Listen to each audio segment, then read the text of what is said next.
Coolkid is kind of bad, if you ask me. Like, understand that his use is supposed to be get downs, and then when you lose your patience, finish everybody off. But I feel like he's just weak compared to all the other killers. My first issue with Coolkid is that until he actually loses his patience and gets his like rage mode or whatever you want to call it, his only ability is a tracker. That's it.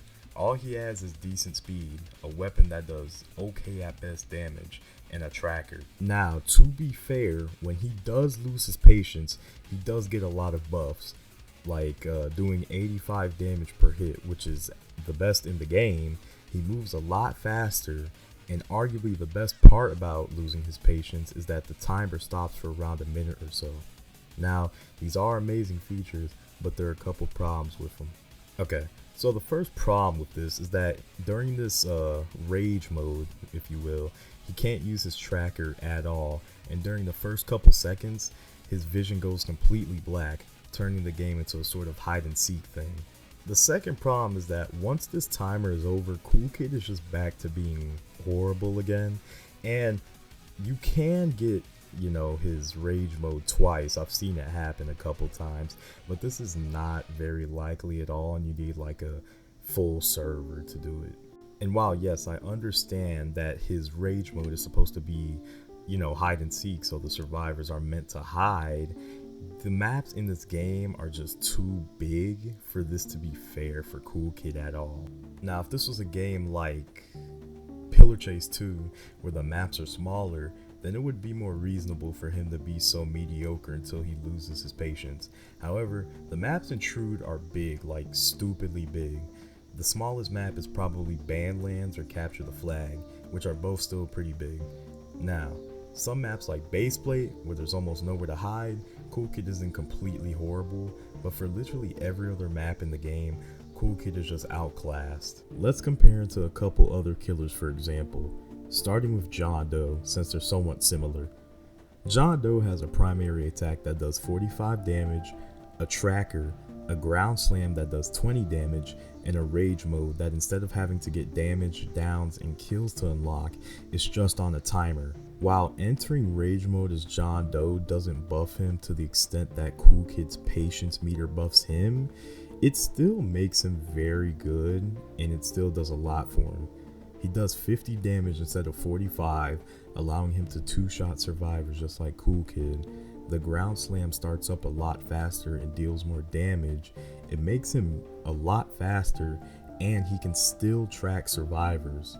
Along with all of this, John Doe is much more reasonable to use this multiple times in a game since it's just on a timer that's decently short if you ask me. And it is pretty likely that if you're playing as John Doe, you'll be able to get his rage at least 2 to 3 times in one game, allowing for a lot more opportunities to drop survivors. In my opinion, he's just a better Coolkid. He doesn't rely on a single ability to be good, and he's consistently a solid killer, unlike Coolkid, who's only good for a solid minute. Now, the other killer I want to compare Coolkid to, because they're both somewhat snowball killers that benefit largely from bigger player counts, is 1X. 1X, like Coolkid, is another pretty simple killer. He has an attack that does 35 damage, a grab that does some damage, and if the survivor doesn't escape in time, will instantly down/kill, and a tracker. Now, 1X's big gimmick is that he has a speed meter that slowly gets higher with each down and kill. He starts at 35 speed, which is pretty mid. However, he gains 2 speed for each down or kill with his sword, and 3 speed for each down or kill with a grab, and this caps out at 44 speed. 1X may not be able to dish out huge damage like Coolkid, however, he'll always be faster. Not even a Bloxxer who uses their speed coil can outrun a max speed 1X. Along with this, once 1X gets max speed, he stays there and is free to rush down survivors for the rest of the game. It's not like Coolkid where he gets a huge buff for a minute then is done. No, 1X gets a permanent buff just for doing basic killer stuff. Now, while I wouldn't call 1X another killer that's just a better Coolkid because he's not as comparable to Coolkid as John Doe is, but it does show how mid Coolkid is compared to everybody.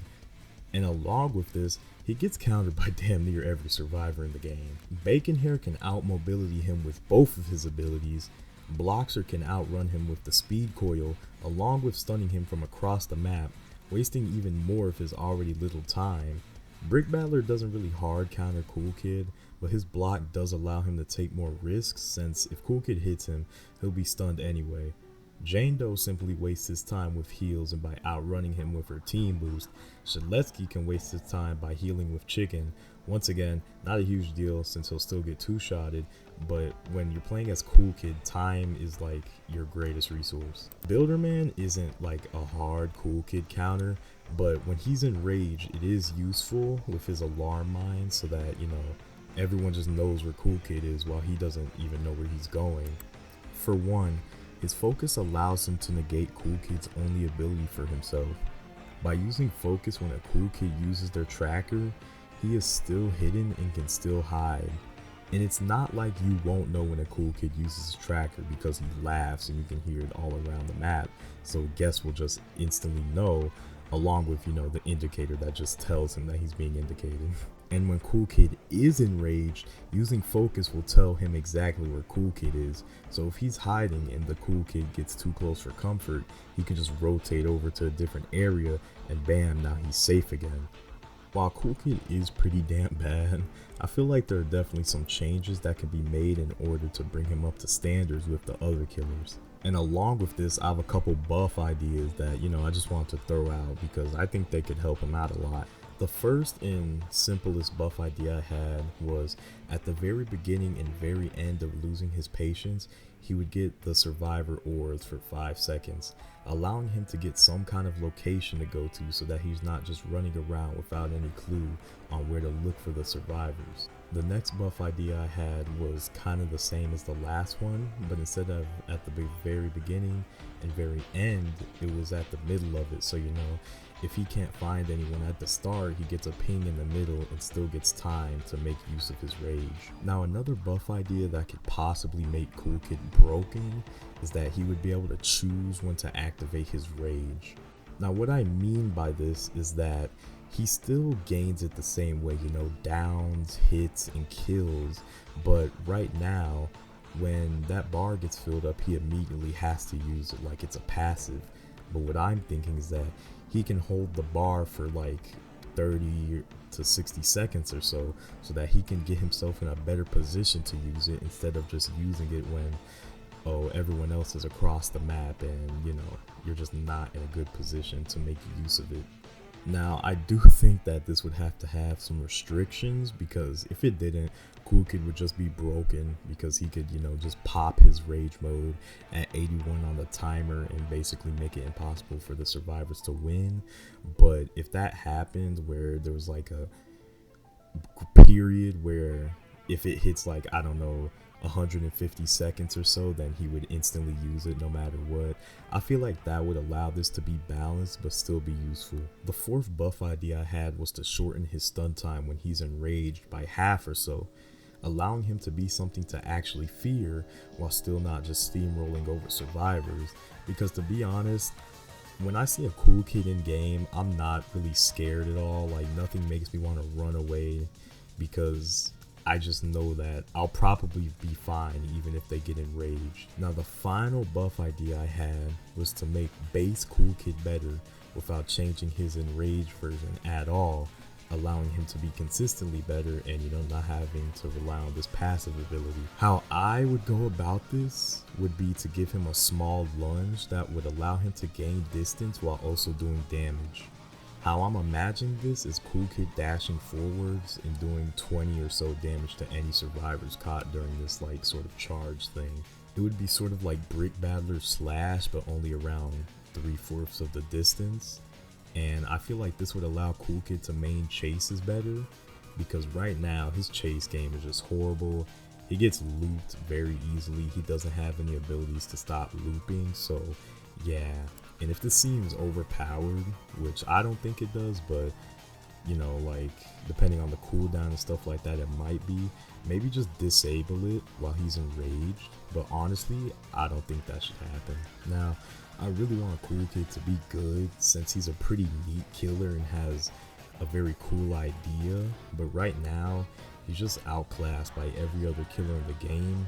Even like I would argue Drakobloxxer is better than Coolkid right now, but I feel like if any of this is taken into mind, like any of the buff ideas, then he could be a viable killer. But yeah, tell me what you think. Like, if you hate my buff ideas, you know, go say that. I'll be fine. And I'm hoping that some of this stuff is already like, you know, I hope Coolkid gets a buff in the overhaul update. You know, I kind of timed this horribly because it's about to come out, but you know, whatever.